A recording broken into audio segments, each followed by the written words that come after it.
Here I am with my friend Joe Hewitt. Now, I have had multiple requests from the viewers for the Bill and Joe Show to return. Well, Joe has been really busy. He's been locked down over there on the farm. Well, of course, as you all know, it's been, COVID and all that stuff, so I'm not getting out and about either. Neither of us are wandering around the countryside and gathering rare fruit off people's farms or much of anything. Been hanging around the home. But Joe's here today. Joe, thanks for dropping by. It's nice to see you. Always a pleasure. Oh, it's great to be back. It's been too long. Yeah, I guess it has.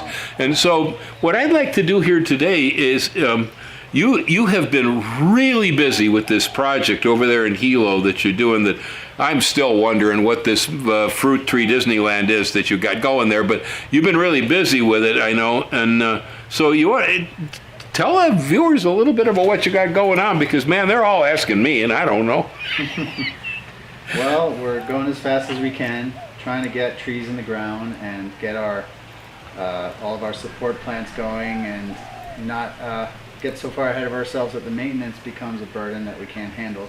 I've got about 5 people working for me, not every day, but that's been great. So we're able to do a lot. But you still have to be strategic with the amount of land I have, because every time you plant a fruit tree, now you have to keep the weeds around it from swallowing it out, which unfortunately does happen with some of the grasses we have, the guinea grass, the California grass, which you've got that here, that'll climb a tree. No, it will, yeah, the white aku and... The Wainaku, yeah, they'll swallow them whole. Yep. Yeah, so we have to be smart about it, and we're trying to install perennial peanut, but that's a process too. So it's something you can't just throw a plant in the ground and walk away. And since a lot of the stuff I have is hard to replace, I don't want to do that, That's right. You have some stuff that there is probably almost no way to replace. I know some of the seed that you brought in that we grew, that you can't even get that back in out of Brazil anymore now, can you? It's hard. I understand there's some nationalizing going on. It happens. Every once in a while you get an opportunity, but you never know if you'll get another one. Mm-hmm. So it would be a different story. I'd be doing it differently if I was planting like just things I could source here on the island, and if you lose them, you start over. Sure. I think that would be fun, actually. Not have to stress so much about losing every tree. Not so challenging. Well, you brought up something, though, that I have been trying to stress to the viewers, especially people who are looking at property here on the island, or, they're traveling back and forth maybe and trying to develop things. I keep telling them, if you go in, you break ground, you need a plan, because if you don't, the jungle will come back and eat you alive. And so I guess that's what you're basically dealing with here, right? Well, we've seen it happen. We tried planting things in areas that we didn't maintain fast enough. Planted some bananas and coconuts and cuttings of katuk and other vegetable type things. And the guinea grass, especially when it rains, it grows at a scary rate. Mm-hmm. And then your plants are gone. They're not getting sunlight. They're getting a fraction of the rainwater, mm-hmm. and they just die. You just lose them. You might wander into a patch and find a couple survivors. So you got to have a plan, absolutely.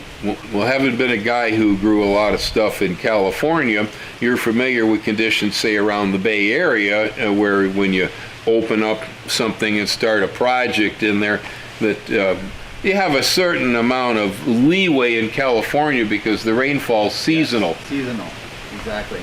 Yeah, I remember in the spring in California, you have a couple months of weeding to do, and then by June, the weeds are pretty much done, and you can just relax. That's right. And, keep the water in. Make sure your irrigation works. And right. Yeah, here you never get a break. Although we have these dry spells, and sometimes we'll have a long one, and I'll start my expectations of the growth rates recalibrate, and then I forget, and then we get a rain, and all of a sudden, wow! Like in a week, boom! At the same amount of growth that I'd seen in 3 prior months. Mm-hmm. It's amazing. Yeah, it is. If you've never had the experience of trying to grow things here in this environment, I consider farming and gardening here to be more of an export. It's like, we're talking backpack sprayer, machete, weed whacker, because everything is constantly growing. The rain came back, as you said, and when the rain came back, I was okay out here for a while with the weeds, and in the nursery, I'm not anymore. No, I got so many weeds. It happened, like you say, so fast. it does. And so if you open up land here and you don't have a really good plan as far as how are you going to maintain that once it's open, it will turn into a nightmare so fast it isn't funny, I know. and you lose everything. I've been watching videos lately about these natural farmers. Have you heard of the natural farmers? Well, There's a few different schools of it, but their philosophy is that you don't try to eradicate any of the vegetation you start with. mhm. You just plant into it and let nature decide what's going to grow there.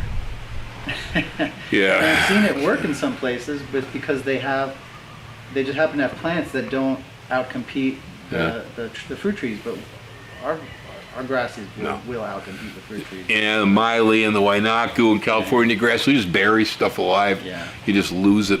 Yeah. So, I know that there's people out there right now probably just almost salivating knowing of the stuff that you have on that property.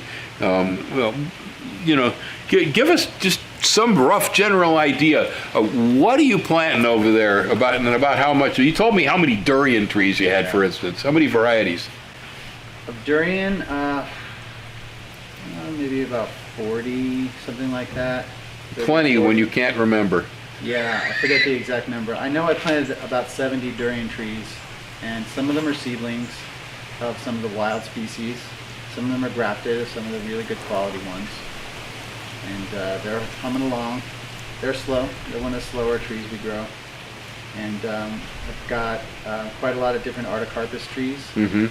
Probably about 30 different species of Artocarpus. So like that. for those of us who don't speak Latin, that includes jackfruit, breadfruit, That would be the champadak, and the breadfruit jackfruit family. Then you've got the morongs and the keladongs and stuff that's popular. Some of them are popular in Southeast Asia. Some of them are still just wild trees in Southeast Asia that only a few people have ever tried.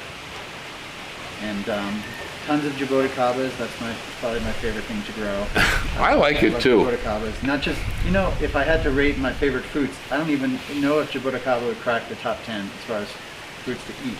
It's delicious fruit, but Love to grow the it. plant. The plants are really beautiful and Yeah. special.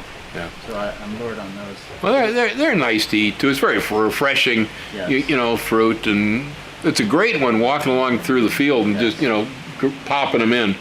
Absolutely, yeah. I love to eat them. When you see them on the tree, that's really special to be able to strip a handful of those off of the bark. Yeah. So a lot of those. I'd say I've got about 600 different unique species of edible fruit, and 600. about 600, yeah. And that's not counting cultivars. So if you were to count like cultivars, it's probably close to 1,000 different ones. Wow. And so we've got kind of a mix of some areas I plant a lot of the same thing. Mm-hmm. In some areas I have every other tree is different family, a lot of variety.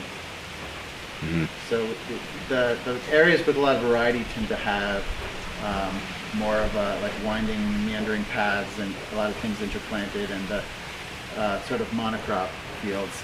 Much as I hate to do that, but I have to for maintenance reasons. Those are more straight rows, orchard style, mowing the grass. So we've got a mix of both. And so, out of all of that you've been putting out there, I mean, you've got so many things that most of us have never even heard of, let alone never tasted. I'm sure much of it you've never even tasted because you started with, immature plants and still working at it. But of what you've got going out there, what's your favorite stuff? I mean, is there anything out there that really stands out? You really like growing it, and Well, I mentioned the Jaboticabas. Yeah.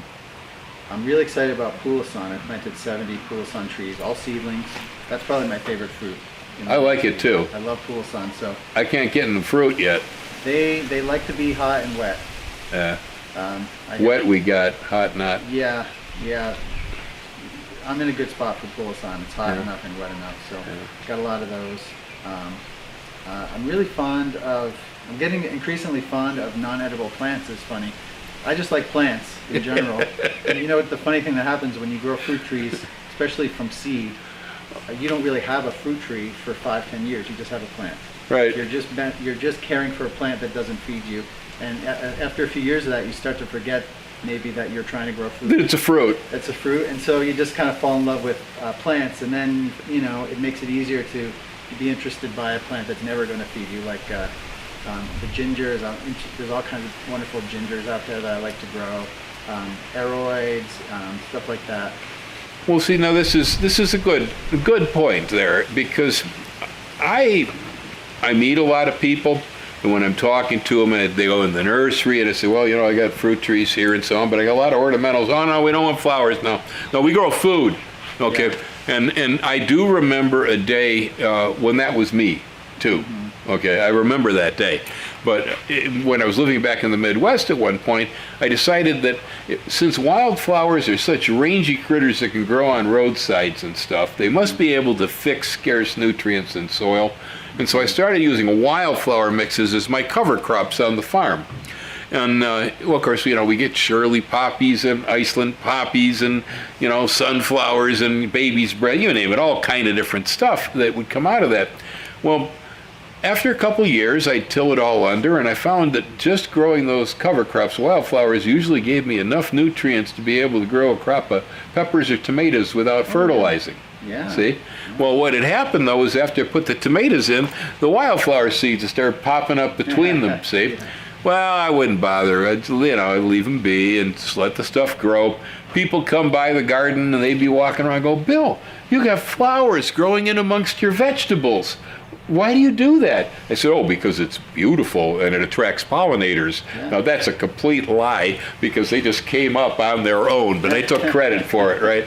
And it changed me, though, because I realized that, flowers are not only food for the bees and everything else, and they'll draw good critters into your garden, the beneficial insects like flowers and stuff, too, And but then they're food for the mind and the soul, that's, so if, you and I have, I think, met a similar path in that, because I don't think when I first met you, I don't think you were too much into flowers, were you? Not as much, no. I was more about, I did plant a lot of flowers in California, in particular natives, because they didn't have to be irrigated, and it was a nice way to fill the gaps with something low maintenance. Mm-hmm. So that was fun, but it wasn't my passion so much. Here, I don't know if I'd say it's my passion either now, but it's definitely something I'm very... Well, you got a lot of it. I got a lot of it. This is a great place. As you know, there are plant-obsessed people on this island, many of whom have a niche that they have gone deep on. And if you meet these people, they will provide you with some amazing plants. Whether it's the heliconia guy, or the ginger guy, or the anthurium guy. Yes, the bromeliad guy. There's that guy for every category. Yeah, you're right. Yeah. There is. Yeah, they're really deep into it too. I mean, it's almost nut level, some of this, because I'm really haven't been in the business for so long. All right, once you get into business on things, if it was a passionate hobby to begin with or something, eventually it becomes just sort of something you do, mm-hmm. And so. I have kind of gotten past the point of obsessing on any sort of a plant whatsoever. Every once in a while I'll taste something that I kind of get obsessed about, but that's about it. Ellen called me today from the orchid sale in Hilo. Yeah. They have a version of the corpse flower here. Oh. They have the corpse flower. Should I bring one home? I went, no. I have enough plants. No more plants.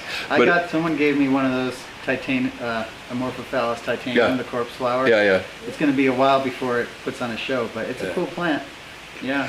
What belongs at your place? I mean, I keep wondering what in the heck, you're going to get tour buses with tourists or something? They're going to drive through there? Or what in the hell's going on over there? I don't even know. It's probably inevitability. You got too much fruit to eat, Joe. Well, I always kind of, in my old garden, my small California garden, I enjoyed kind of having it to myself, but here, the scale of the place requires me to have help, and so I've kind of gotten used to having people around the garden all the time. Yeah. Which means I probably won't mind as much having tourists and visitors someday. So it'll probably happen. We're not that exciting right now with all the small plants. Sure. In 5 years, when we can put a spread of fruit on a table for people to try, I would love to have people come by, and may or may not make it something I charge for. I don't know. Yeah. Well, the thing obviously it has a passion and maybe it has a purpose. Other than your passion, I mean, you know what I'm saying? Yeah. Ulterior purpose other than just the fact that Joe wanted to do this thing.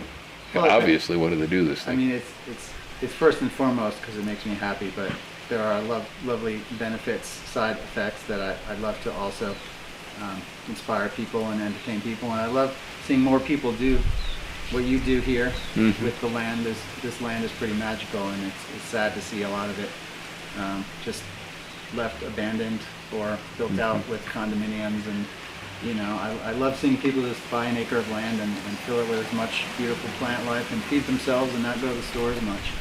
When you take on a project as you have, where you just have a passion for wanting to do this thing, and you did it, you know, here is pretty much the same. You know, I just wanted to do this because it seemed like the best thing I could come up with doing. That was about it. I ain't running from anywhere. In fact, I'm right here, everybody. We ain't hiding, you know. There's nowhere to hide. You can't run.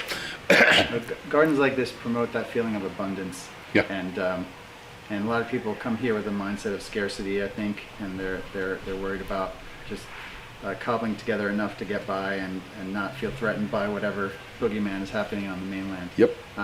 But if you do it right, then you start feeling like you're sort of protected by the natural forces here, and then you become part of this lovely community of people here who are very generous and you know, always happy to give away. It's a great place. It's about forming connections with people and sharing their values, not so much as That's right. accumulating more stuff. And that's one of my favorite things about living here. Yeah, it's admittedly our culture here is good, and when you get in with the right folks and you can become part of this whole thing, it really does feel good. I like being who I am here and being able to help people, you know, and give them ideas and information. It's really great because I do feel like I belong, you know, into something. Yeah. So, but you know, I asked you earlier though about your favorite fruits, and I know darn well that I helped supply you with a bunch of pineapple starts a while ago. You put them things in, and you just brought me one over here. I don't know, it must weigh 6 pounds or so. I mean, some of the more common fruit we grow here actually, in a way, is almost some of the best. Well, you know, having a patch of white pineapples makes it easier to justify a field of bird food. You know, I grow a lot of fruits that probably I won't be feasting much on them. The birds will probably eat most of it. I'm gonna get that pineapple. I'll be right back. I wanted to bring you one of the big ones, but my team made off with them yesterday. He says he wanted to bring me one of the big ones, huh? Okay. Yeah. Well, I don't know. I don't have the scale here, but I'd say it's what, 5-6 pounds? Something like that, yeah. Yeah. The top especially. Yeah. Well, especially what are we getting for them now? $3.99 a pound or something here? So. They're quite easy to grow. Yeah. I put that in about a year and a half ago, and I threw chicken manure on it a handful of times, and that's it. There's the secret. Yeah. These are not hard to grow. That's one of the reasons I like the pineapple. It is so easy. It's almost like planting potatoes. They're not demanding. They are so good. They're very good. Oh, I mean, most folks, you know, in the mainland, all you've ever had is the yellows. And even if you've had, like they say, the jet flown Maui Gold, which is better, sometimes Trader Joe's will have those jet pineapples, you know, where they didn't put them on a barge, you know. Those are pretty good. But, man, until you tried one of these. They're good. Yeah. I've heard people say that those yellow pineapples, dull grows, were meant for canning, and that's why they're so high acid. They're not really meant for eating fresh, and this one is definitely for eating fresh. It's so low acid that you have to be careful. It's one reason you don't know them on the mainland. We can't ship these. I mean, I brought them back into California myself from this farm when I lived in California, and I put them on the table, and 24 hours later, the things were turning into vodka inside the skin because that's true. There's not enough acid to keep them from fermenting. They don't ship. But, yeah, and I mean, around here, for instance, one of the things that I actually start to, I become unhappy when I don't have a rack of bananas. It's true. I eat a lot of bananas, man. I don't know about you, but I do. They're also, again, another crop easy to grow here. Easy to grow. That's You know? true. Yeah, the staples are all staples for a reason, because they are very easy to grow. Papayas. It's the reason we have papayas. It's true. Yeah, very low maintenance. Not to mention, almost every papaya I grow is a weed that I didn't plant. A bird planted it. Yeah, there you go. And the truth of the matter is that really on this farm, if all I ever had for fruit was just my bananas, my papayas, my pineapples, and my citrus trees, Yeah. truth of the matter is I'd be perfectly happy as a human being. I mean, there's other things I like, and I love my abius. I love the Jaboticabas. The dragon fruit's all great. It's just all good stuff. We eat all of it, but bananas, pineapples, papayas, and Yes. more basic stuff. Of course, because they're so easy to grow and they're so rapid, then they're so abundant. So you can always rely generally on having it around. Absolutely. Not to mention the staples, the callo and the sweet potatoes and the cassava. Those are all shooting fish in a barrel too. Yeah, I need someone to come help me dig those sweet potatoes. I get too many. Yeah. Yes.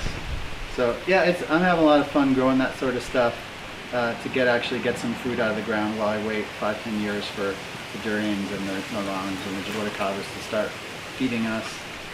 But what I know, once those do start, it's going to be an avalanche. Oh, It's it's going to be a lot of food. I can't even imagine the fragrance coming out of the back of the truck as you're moving the durian off that farm. Okay, you get so many of them over there. There's going to be people in downtown Hilo fainting on the sidewalks just from the perfume. Yeah, I hope so. 70 trees is not that many trees. I mean, a real grower would have thousands of durian trees.